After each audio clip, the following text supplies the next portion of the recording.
Hi, everybody. My name is Charlie Schlatter. I am an actor and I play tons of voices on a lot of different cartoons. I'm the Flash. I'm that honey nut bee that flies around. I play Chad on Big Nate. I play Kick on Kick Buttowski.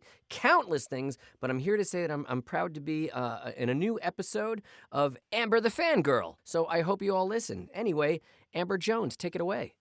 Frank Welker, when I first started doing animation, it was Yeah. funny because I came from doing on-camera stuff. I'd done this. I was doing a show called Diagnosis Murder, and with Dick Van Dyke, Dick and Van Dyke, yeah, that's right. yeah. And so one of the first shows I got cast in was as a regular was it was maybe my second or third show, but it was called The Butt Ugly Martians. We actually we came out to England actually to do like a launch of it. We were in London. Really? Oh my God, how do I totally It aired on Amber, CITV over here, so you might have done it for that. Amber, don't get old. It's not easy. Like your brain starts going, oh my God, that's right, I did that. But anyway, so I did that with those guys, and I'll tell you what was really cool. I was working with these guys who loved anonymity.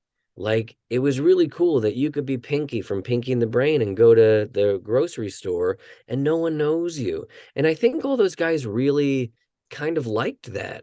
And and I think Frank Welker is a guy who really liked that up until about 2 years ago. But go back to like when I was doing But Ugly Martians, which was like I think late 90s. Um, that's when social media first kind of started, internet, blah, blah, blah. And I think a lot of those guys were like, wait a minute, maybe anonymity isn't that great. And I think they all just kind of enjoy now being known and going out and, we all do our conventions and stuff like that. And it is kind of nice. Listen, I'm an old guy, so I kind of don't want to know what people look like. I kind of want to be that guy who thinks that Fred Flintstone is an actual person in my TV. So I don't know. I think it's a catch 22. You kind of, yeah, you want to go out and meet people and especially kids who enjoy what you do, but you also want to, I don't know, save a little bit of the magic for it. Amber, where did you go? You disappeared. You're under there. Sorry, I could I just had to forage through my autograph drawer. I'm so sorry. I was listening to you because these headphones are wireless, so they're still in. I can still hear you. Oh, Um, that's okay. I wanted to show you this because I know we were talking about Frank Welker. Okay. By the way, for those of you who don't know, my guest today is Charlie Schlatter, who's best known for playing Dr. Jesse Travis in Diagnosis Murder. Ferris Bueller, Bueller. Yeah, first it was, Bueller, yeah. You might have yeah. three people who saw that. Yeah, The Flash in Superman the Animated Series, Kick Buttowski in Kick Buttowski's Suburban Daredevil, Bebop and Luna in But Ugly Martians, Tadpole in Fish Police, Ace Bunny in Loonatics Unleashed, Cameron in Bratz, Dr. Mindbender, Wild Bill, and Lift Ticket in G.I. Joe Renegades, Wow. Vertebrake in Robots in Disguise, Transformers 2015 version. He's also been in cartoons such as Harriet the Spy, Big Nate, and Curious George. Boom, there we go. Oh, Curious George the Monkey. Yep. Monkey, embrace Yeah, monkey. gosh, when we start reading all that stuff, I think, oh my God, I've been around a while, I guess. Well, I grew up watching Curious George. Yeah, Oh, isn't it the not ashamed to best? admit it. Yeah, And I love it. Frank is the best in that. Yeah, he's just so free. He's so good. And also, he was the little mouse in the Tom and Jerry stuff too. Oh I did a yeah, Tom and Jerry movie the magic called ring. The Magic Ring. And yeah, and I got to work with him and Jeff Bennett. And just watching those guys make little critter noises, but like giving them so much personality was incredible. Because I hadn't been doing it that long. I'd only, so it was like the first time I'm in a room with adults making fart noises for a living. And it was really, really interesting. So it was encouraging too. Like, wow, you can make money doing that. That must have been fun. Yeah, I apologize before for sort of like diving off topic. It's just No. because I had to forage through my autograph drawer because I usually have trouble finding this, but I managed to find it within a minute, so I'm quite proud of myself. So we were talking about Frank Welker, weren't we?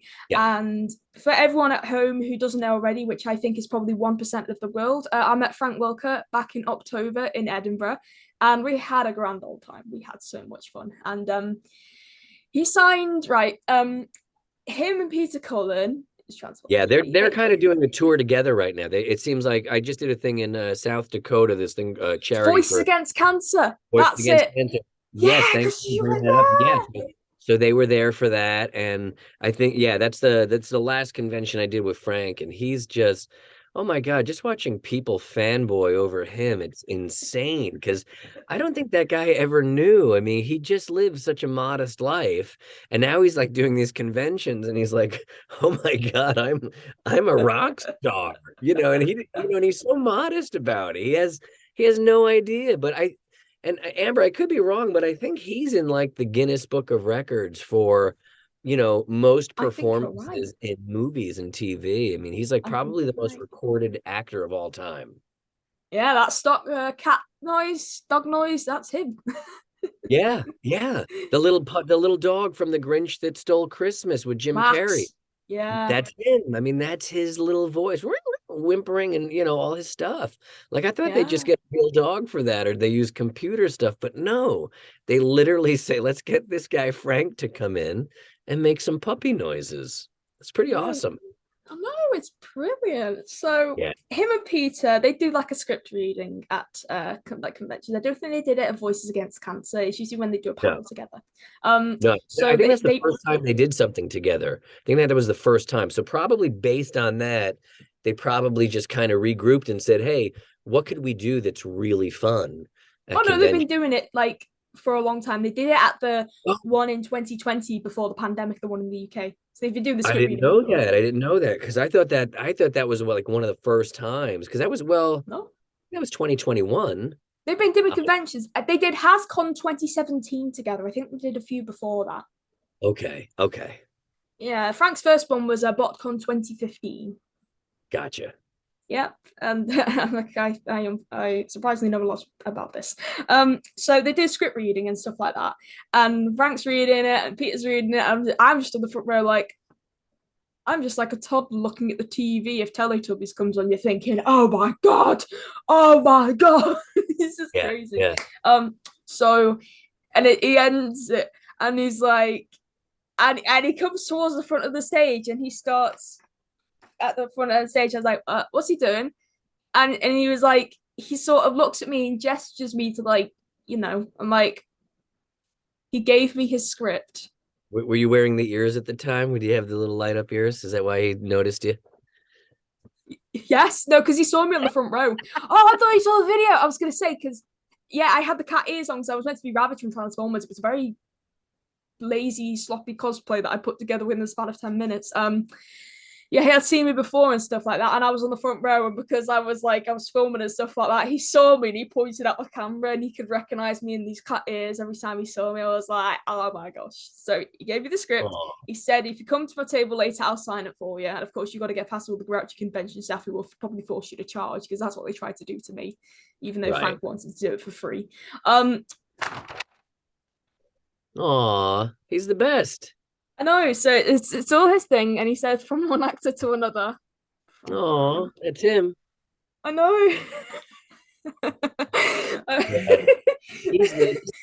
I'm trying to think. What did he do GI Joe as well? Was he in that? Yes, he did the original GI Joe But I think he from did Renegades with me as well. I feel like he came. Maybe he just did a few episodes of it. But I feel maybe. like we did that together as well. I feel who knows? It all kind Yeah, of blurs into one session. yeah, yeah. Oh, I just realized I didn't get to do the clapboard because I do the clapboard at the start of every single one of my interviews. There So you go, hit it. I might as well do it now. Hi guys, you're watching In Conversation with Amber the Fangirl. Yeah. That's awesome. I know. You said Yeah, before, obviously, before we started filming, that you essentially golf with Frank Welker. Oh my god, I haven't yeah. heard from him since October. He was meant to do a convention in Las Vegas next month, but he cancelled due to scheduling conflicts or something. So I haven't heard from him since. He might be coming back to England this year, but I haven't heard from him. I don't It want to was, know if he's okay. it was Toy Con or something like that. But I think did he get sick? Maybe I don't know. I don't want to. I Like don't want Las to. Vegas Toy Con, that's what he's meant to be doing with Peter. Yeah, I don't know why he canceled. Something happened, but yeah, it's They said uncharacteristic. the organizer said it was a scheduling conflict or something. Perhaps, who knows? But I will tell you this, that guy can hit it a mile. He's just, he's an athlete. People don't realize it. He's just this quiet guy, but that guy's a stallion. He drives like for days. Yeah, Well, he's a really can you? good I was golfer. you said I think you running the naked spoon race. And he belongs to a golf course out here called North Ranch. And when he comes out with his buddy Nolan North, the two of those guys, they impersonate all of the members of the club. Like That's that's what so they do. cool. Yeah, and they just cut up and everybody loves him. They're like, "Oh my God, he's gonna impersonate me now," or what.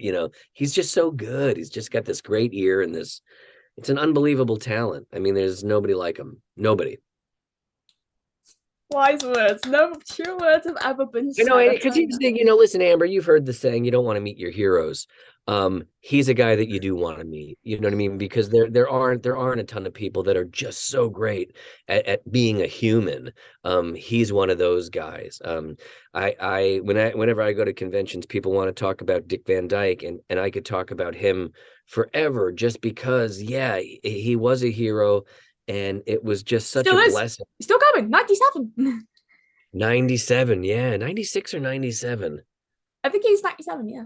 I think you're right. Yeah, he's like a Now I'm gonna little have to bit Google it older. to see if I've actually just made a fool of myself on this podcast. No, no, no. I think you're totally No, right. I he think is. He is 97. He is yeah. 97. Wow, he's doing really well for himself. So yeah, Dick Van Dyke, but like you said, you could also talk about Frank Welker. Like, oh my gosh, like I've got to okay, I've got to ask now. When was the last time you heard from Frank? When did you last speak to him?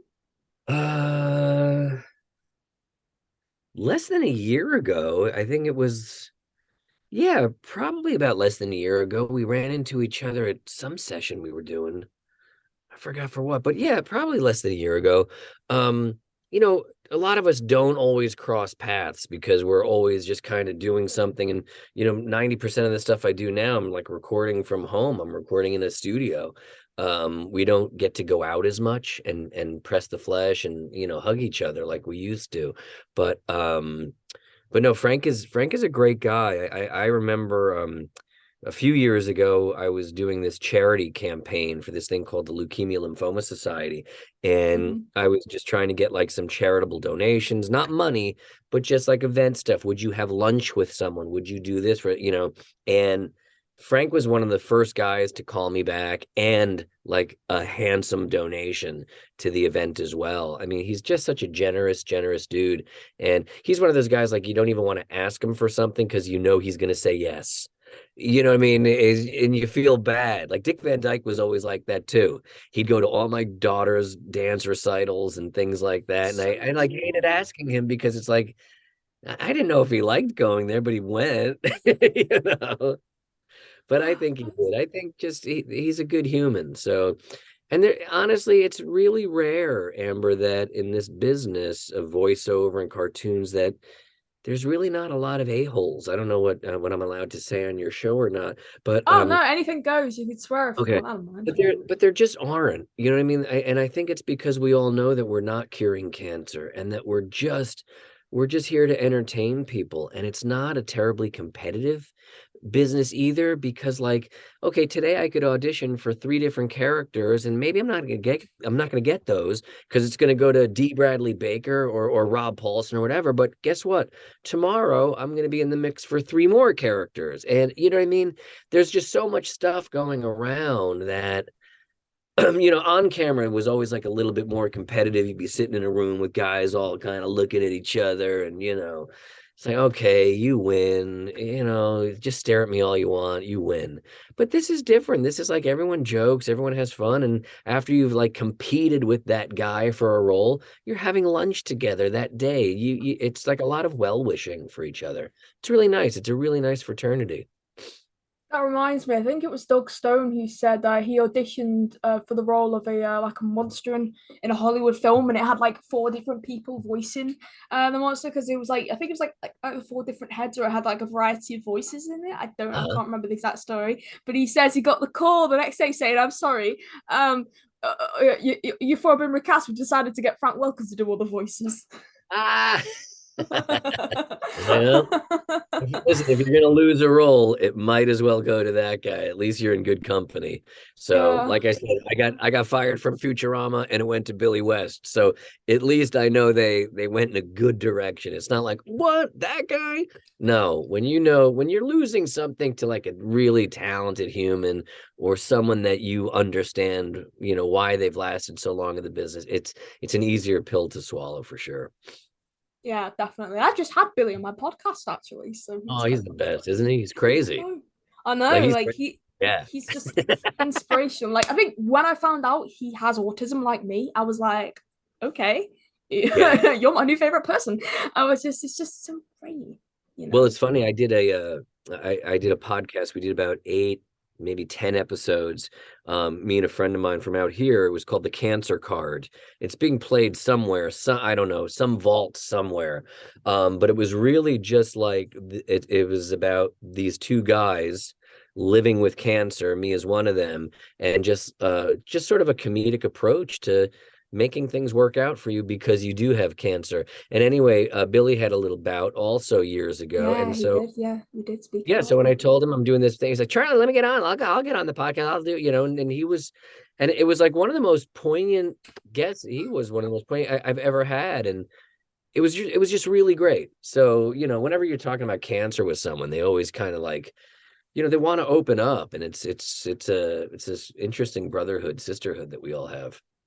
Yeah, definitely. And I think it kind of like connects us together because I know like Rob Paulson has had cancer. He had the He chemotherapy was, I treatment. think he was our first guest on the show. Was he? Wow. Yeah. And So yeah, it was, like I said, it's called The Cancer Card. He was one of the guests. Billy West was a guest. Jim Beaver, I don't know if you know him from Super, what's that show called? he sounds familiar. On the CW network, Supernatural. It's a show called Supernatural. Oh He play, yes, yes, yes, he yes, plays yes. Bobby. He's an older guy. He was on it. Fran Drescher was on it. Um, Jillian Barbary. We had like really great people on this show because cancer has respect for no one, Amber. It goes after celebrities a lot. I So mean, yeah, it took Kevin Conroy from us. yep, yeah. Batman himself. Yeah. And that was a great guy to work with. Just what a hero. I was gonna say, did you ever get to work with him? Because I know you Oh, did. many You did. times, yeah, on different things. And yeah, Really? because I was the Flash in so many, different, what are they called, incarnations or whatever, Yeah, in the of, Batman and Superman the animated series and everything like that. yeah. Yeah, so he Yeah. was always around, always lurking, and yeah, we definitely shared mics together a lot. I'm glad to hear that. I'm definitely glad to Yeah, hear that because it's just great to see so many people just sharing their memories about Kevin, even if they're happy or if they're sad. It's just really poignant. If that's how you say it yeah, right, I always have trouble saying that word. yeah. No, but he Um, touched a lot of lives. He definitely touched a lot of lives. definitely did indeed. That actually, this is a question that's been floating around my head. Yeah, So of course you voiced the Flash in Superman the animated series. When Justice League started, Michael Rosenbaum took over. How come? Did you audition? I'm What very happened with that? difficult to Amber. I'm very difficult to work with, so I don't think they wanted to work with me anyway now. Um, Oh, I, a, I'll be honest, I don't even know who that is that you just mentioned. And I'm he's sure in he's very Smallville. Lex Luthor's in Smallville. okay. I just because no offense, I'm just older guy. I don't know a lot of people. Yeah, Oh, that's okay. That's okay. new people, It's a whatever. big business. It's a big But business. here's the thing: whenever they're doing like a new version of Justice League, this or that, Hmm. it yeah, they give it over to the director, and they'll basically say sometimes, you know, do you want Kevin Conway to be your Batman? Do you want Mark Hamill to be your Joker? There have been a few Jokers. People have said, no, I don't want Mark Hamill to be my Joker. I want Kevin Michael Richardson. You know what I mean? Yeah. Or Troy Baker. or Troy Baker, who, God, he's so. In fact, he played Batman in the Lego movies that we did. I was Robin, and he was Batman in those. Yeah, Wow. he's so good. We laughed so much. But my point is this. So if you're going to come in and you're going to be the director, you're going to be the person who steers the ship, I think it's only fair that you get to bring in the people you want operating that ship as well. So, Yeah. you know, he may have said, you know, there's something about Michael Rosenberg. What's his name? Rosenbaum. Rosenbaum. There's something about Michael Rosenbaum that really speaks to me, that I really like. There's a tone or whatever, and that's his guy. Maybe they went to school together. Who knows? But you know, and a lot of times they'll say like, no, you know, I just did this Scooby-Doo thing with Frank, you know, where I'm the Flash. And they said, yeah, we wanted your version of the Flash. So it's like we all kind of do Nice. like we all do our own little version of something. And, you know, everyone is well within their right to say, that's my Batman. That's my Superman. That's my, you know what I mean? So I've been very fortunate, you know, to be selected in many occasions. Um, you know, so yeah, but like I said, if I audition for The Flash, and I still sometimes there'll be like a new thing, and they're like, really? You want me to audition for The Flash? I've been The Flash. And they're like, nah, they want to hear your take on this because it's new copy or whatever. You do it. And sometimes you get it, sometimes you don't. I'm not going to feel bad if I don't, because listen, we have chocolate and vanilla for reasons. You know, I mean, I'm not everybody's flavor. Yeah, that's the thing in this industry. You know, you have to be the cream of the crop to get picked. Yeah, but even then, you don't necessarily. You could be the best, but they don't want the best. They want this, or you know what I mean? It's not always like and you know, I learned a long, long time ago. It's a great lesson to learn. It's that it's not always the most talented person that wins. So, and Yeah. I'll say that in regards to me playing, to actually being cast. I may not, you know, there's probably 5, 6, 10, 20 guys who do the Flash way better than me. It doesn't mean I got it because I'm the most talented. Maybe it's just because they like me as a person, or, you know, they want to, it's just like a little bit of a quality of something. You know what I mean? So I don't really look at it as like who's the best, who's the whatever, or what the actual cream of the crop is. Because, you know, you watch TV shows, I'm sure, all the time, and you go, why is that guy even in this show? He's terrible. She's terrible. I can't even hear her. Oh, You thought know, about that this morning. Tell you that now. all the time. I can't hear anybody. But that, you know, again, it's just it's all subjective. So you can't control how people feel. And I learned that a long time ago. So I never have any emotional attachment to getting a role or losing a role. Although I will say this, I just recently started doing ET because we did a little movie, this thing. We did a commercial basically for Xfinity, but Yeah. Steven Spielberg had to sign off. He was the one who like picked me to be the voice of ET. And when I auditioned for that, I auditioned like a couple times before there's like another callback. It was like a lot of hoops to jump through. That was one that I really, because I'm, like I said, I'm 56. I was 16 when E.T. came out. It was one of my favorite movies of all time. And I'm not like a good impersonator. I don't do any of that stuff. In fact, like 90% of the characters I do are just original things that are based on just crap I discover in life, you know. E.T. is a total impersonation of that. Um, but that was one thing where I thought, I really, really want to do this. I mean, yeah, I let myself get emotionally attached to it, and I'm glad it worked. But I would have been sad. I literally think I would have been sad if I didn't get that, because it's such an iconic character. Yeah, definitely. And I've got to ask, what was it like to work with Tim Daly on Superman the Animated Series? Because of course, like Oh, he was he's a awesome. fan of Because he was doing another show at the time. Trying to think what. Wings. Yes, yeah, he was doing Wings. And do you want to know something? What I do. Right, what's his character called? Hang on, I need to find out what his character was called in Wings. Oh man, oh, come on. Joe Hackett. Right, there were two people. Final picks. There was two people who they nailed it down to the final two people for Joe Hackett. Do you know who those two people were? Based on his age. Oh God. Henry Winkler. I don't know. well, Who? the two people that was nailed down to was Tim Daly, who eventually got picked for the role, and Dean Cain. Kevin Conroy. Oh, really? Kevin auditioned for the same role, but Tim got picked over him. Yeah. I And know, it's so cool. I was like, oh, sometimes okay. sometimes I think a producer, direct, or the team, they say, you know what? Maybe those guys are exactly the same. talent-wise. But it's like, Yeah. who's going to bring something more to the table? And at that time, Kevin wasn't as well known as Tim. So like now it's easier to advertise a show when you have a big star like Tim Daly in it. You know what I mean? All of us now that you've got your big star locked in place, you could hire the rest of us little minions to do the other characters. But I do think so many times there are shows that basically hang their hat on their one or two big celebrities, and then they just pepper it with voiceover people, with some Yeah. incredibly talented, VO people who know what they're doing. Yeah, definitely. I've got a good thing to talk about, right? Okay. So of course you've also done work with the Transformers franchise. You were in Robots in Disguise, the 2015 Yes. series. So what was it like to work on that? What was your first foray into the Transformers world like? Oh, that was great. That's those guys are pros. Whoever it was sitting there, I know Mitchell Whitfield, he's on that show. Yeah, E.G. he was the voice of Fix It. Yeah, Yeah, E.G. Daly was there. was she? I Oh, think I think my session, I think it was like a couple of days on just like one episode, but those guys are pros. It's like they're so dialed in, they know exactly what they're doing. And again, they send you an audition, you record it at home, you basically send in what it is you're gonna, your take on it. And right before you roll, they kind of play and they go, Charlie, we really liked this about your audition, or we like this, but can you do a little bit less of or more of whatever?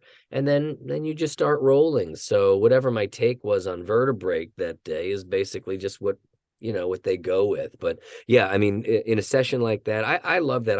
I love guesting on series as well, because it's always fun to like just walk into somebody else's party and go, oh my God, you guys have got this down. It's really fun. And also, I did a series forever, for like 100 years, where it was our party. And I always just tried to be inviting to whoever the guest stars were on Diagnosis Murder. You just reach out, and so to me, I always just want to say, okay, how hospitable are they going to be, or whatever. And yeah, I have to say, like, I don't think I've ever walked onto an established show where they're like, okay, new guy, let's, no, it's all, oh, thank God you're here, man. Did you get some snacks? Did you get a drink? But, yeah, we're good. Let's do that. It's just fun. And then you're having lunch together afterwards. yeah, yeah. It's like your big happy family and stuff like that. But It's, it it's, is fun it's being in something like Transformers too, because like so many people just like reach out to you, say, "Oh my God, you were Vertebrae, will you sign it?" And it's like, and so many times like you'll do one episode of something where you don't even remember that you did it, and I feel bad. But I've had that happen to me a couple times where someone will say, "Will you sign this?" And I go, "I got to be honest with you, I don't think that's me. I think maybe that's a different Charlie. Maybe it's Charlie Adler or Charlie Fleischer. I don't know. I don't think that's." And then they'll come back and say, like at a convention, and they'll have it Googled, they'll have a video, and they'll on YouTube, and they said, "Isn't this your voice?" I'm like, "Oh my God, that is me." And now I remember. And yeah, give me the pen. I'll sign whatever you want. But it is, and I mean, that is such, that's such a blessing sorry. to be. It's such a blessing to be able to be that guy who's worked enough that I don't really remember everything I've done. So yeah, it's good. Yeah, it is kind of funny because in the every like all the episodes of my podcast I do, I tend to bring up some obscure roles that the person's done, mainly to not just remind them, but also because it's what I know them from. Like I probably have Yeah. seen that episode in the past and stuff like that. I mean, like, Amber, it also jogs that person's memory too. And you'll get a really sincere response when you watch someone like kind of dial that back and go, oh my God. And then like real things will start coming out. There was a great interview with Paul McCartney and Ruben, what's I don't know, it's for the producer, but he would say things to Paul McCartney that Paul McCartney hasn't thought about in 50, 60 years. And it's still talking about, oh my God, remember that? And he's just, you watch him like kind of reliving this little memory of, yeah, we were in the studio and they came in with these strings that you had to whatever.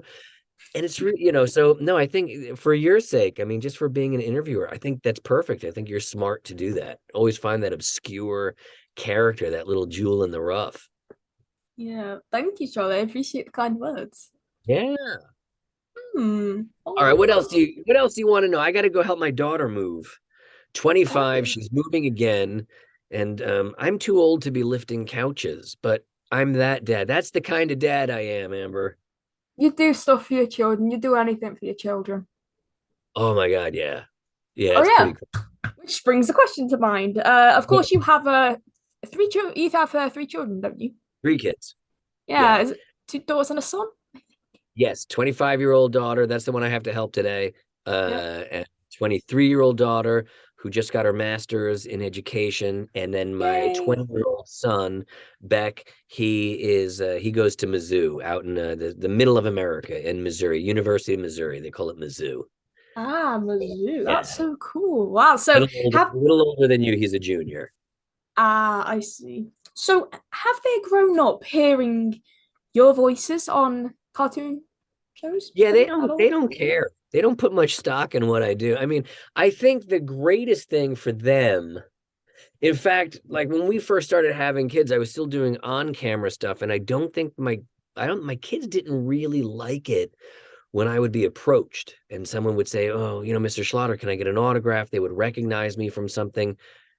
And I don't think they really were able to put that together to go, why would someone ever want to come up to dad and ask him for that? But they know that I do the voiceover thing. I think they really like it. Each one of them has actually done like a voiceover on something, or they've Really? done a commercial, but they've never wanted to do it. It's not a dream of any of theirs to do it. But they've all done it and they've all done well. And so I think they get an appreciation for what I do. The best was that, and well, you're 19, if I'm allowed to say that on air. And my son is Yours. 20. So when Kick Buttowski came out, he was like 8 years old. And so for him, that was like a total 8-year-old boy show. And I was coaching soccer, I was coaching basketball, coaching baseball. So I was always Coach Kick, and I'd always sign Yeah. the big posters for all the kids. And so that's when I got more enjoyment from doing cartoons at that point, and because of his life, not because of me. It was just more fulfilling to him. Even like one of the first movies I ever did was with a guy named George Burns, who was like a million years old when I did the movie. And sure, I loved doing that movie, but for me it was like I get to do this movie with someone my parents love and someone my grandparents love. So again, it was like a gift to me, but it was also a gift I was able to give them, much like Kick Buttowski being a gift to my son. So I think they like that. I think they're amused, when they get to meet SpongeBob at a thing, and it's fun ones. Again, but they like if I said Frank Welker, they'd be who? Oh yeah, that guy who came over here to pick you up for golf. Like that's how they know it. You know what I mean? They like Yeah. music and pop culture, but they're not cartoon people at all. Yeah. Rick and Oh. Morty. My son loves Rick and Morty, and Family Guy. Listen, we're all about Family Guy. We love Family Guy. But that's really kind of it. We've never been like a big cartoon family. Well, I never I knew that. know. That's so interesting. I So, know. Like someone even said to me, like, what do you geek out on? What do you collect? I was like, I don't collect much of anything. I collect like musical things, like instruments, drums, guitars, and things like that. But I literally probably have three autographs. And someone even said, "Oh, you probably have like a lot of signed stuff from Dick Van Dyke." I don't. I think like my first year, I had him sign a Chitty Chitty Bang Bang thing for my kids. Like that's the only thing. And I probably have like three pictures with him from us sitting on the set, because there was no real social media. No one was like, "Hey, let's get a selfie of us and post it." It was like, "Hey, who's got the camera? Hi." you know there wasn't an outlet for all that stuff. So now it's kind of like, yeah, I wish I had more pictures with him. That'd be fun. But yeah, I literally think I have three autographs in my life. One is a guy that you would never know, a guy named Tug McGraw, who a pitcher for the New York Mets. Another one was Doc Gooden, another pitcher for the New York Mets, and Christopher Walken. wow. Wow. How'd you get And that Christopher's? was And that was before I worked with him. He and I did a movie together in Oklahoma. It was a really bad movie. It's Uh-huh. a horror movie. Um, and yeah, I remember I was in college and I kind of ran after him down in the streets of Manhattan. I was like, oh my God, this Christopher Walken. chased him down, got the autograph. But yeah, that's really it. And I used to hang it in my locker in college as for inspiration. Wow. But yeah, I think Aw. three autographs. Quality, not quantity, they You usually have say. way more than I do, so yeah. Well, I'm not really an autograph person. I prefer getting pictures with people over autographs, to be fair. Oh, and that's not true. I got an autographed in my little man cave. I got an autographed football by Sterling Shepard for the New York Giants. Wow, I'm a big New York Giants that's fan, so cool. yes, that's cool. That is really cool. Wow. Okay, so I'm gonna do like a little fake outro now, like thanks for watching and stuff like that. And then I've got Okay, a quick surprise for you before you okay, go. I'll only keep you for another 5 minutes so you can then help your daughter move and stuff like that. ready. Okay, sweet.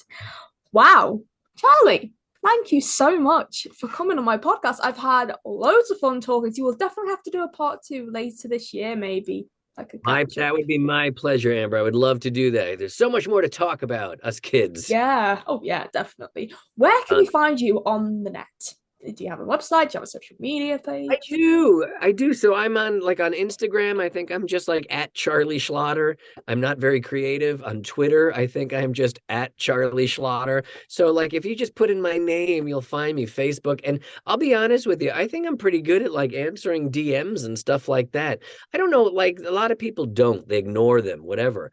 But I always feel like, you know what, if I'm just sitting around watching Love Island or Love is Blind, or because that's the crap I watch, um, I'll sit there with my thing and I'll answer people when they say, "Hey, how was it like working with Dick Van?" I go, "It was great. Thanks for texting. Bye." You know, why not? I mean, you just got to be good to people. So, no, I'm easy to find. I'm easy to reach. Yeah, it costs nothing to be kind. That's what I say. It costs nothing. You're right, and the dividends are endless. It feels good in your heart just to know that you've done a lot of kind things in your life, or in Yeah, that of course. I did. Of course it does. Wow. Well, this was very fun, Charlie. Thank you so much again for coming on my It little was, show. and Amber, you're so good at this. Oh, thank you. Actually, we were talking about Malcolm McDowell before, weren't we? Because you were both on Superman the Animated Series. I Yes. actually interviewed his son earlier this week. His son is a And singer, so I interviewed his son. was he a nice guy?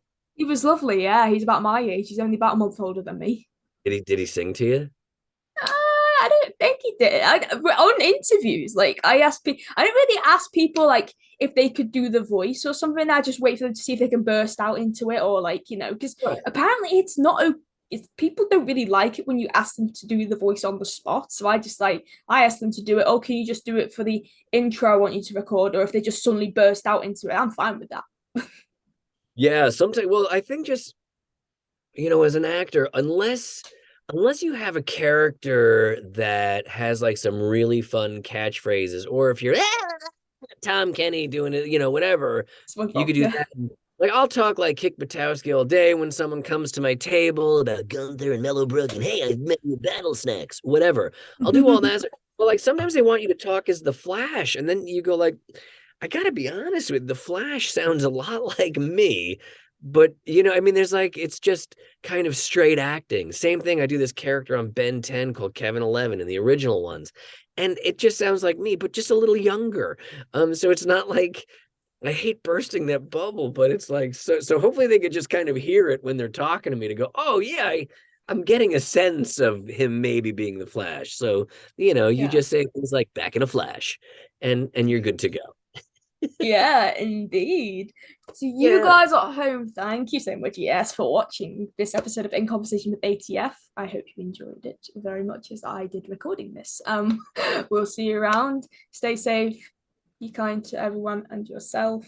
Trust me, things will get better for you. I promise. So thank you for Thank watching. Don't you, forget to Amber. like, comment, subscribe, and we'll see you around. All right.